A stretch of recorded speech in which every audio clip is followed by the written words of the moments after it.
نشارك اليوم فرحة رجال المرور. اليوم يحتفلون بالأسبوع المروري ال51.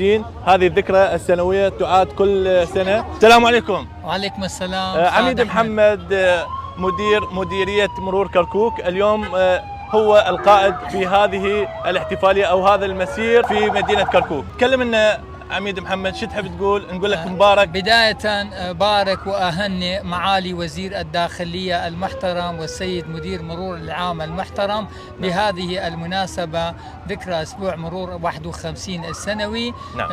هناك عندنا عدة نشاطات وفعاليات، من أهمها اليوم ممارسة في كافة أنحاء البلد بأمر والتوجيه من السيد مدير مرور العام، واللي سماها الأسبوع التسامح. نتمنى من المواطنين يعاونون رجل المرور.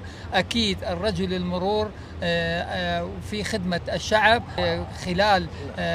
خلال أعمالها، سواء في الشارع أو في داخل من جماعات التسجيل.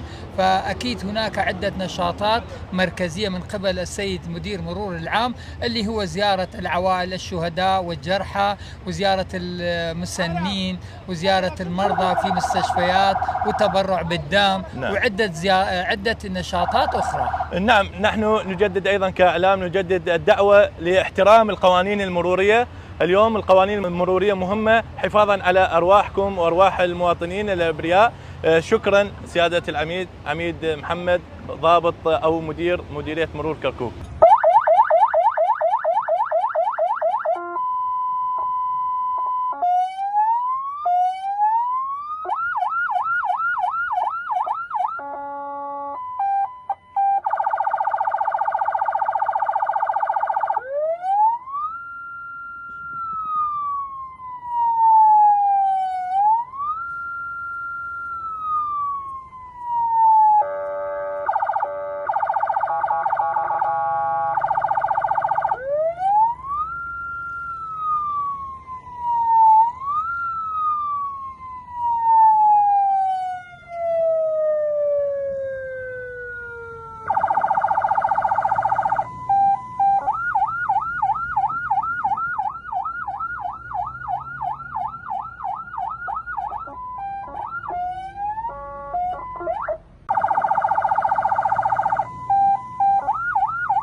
مبارك عليكم أسبوع تسامح المرور ال51.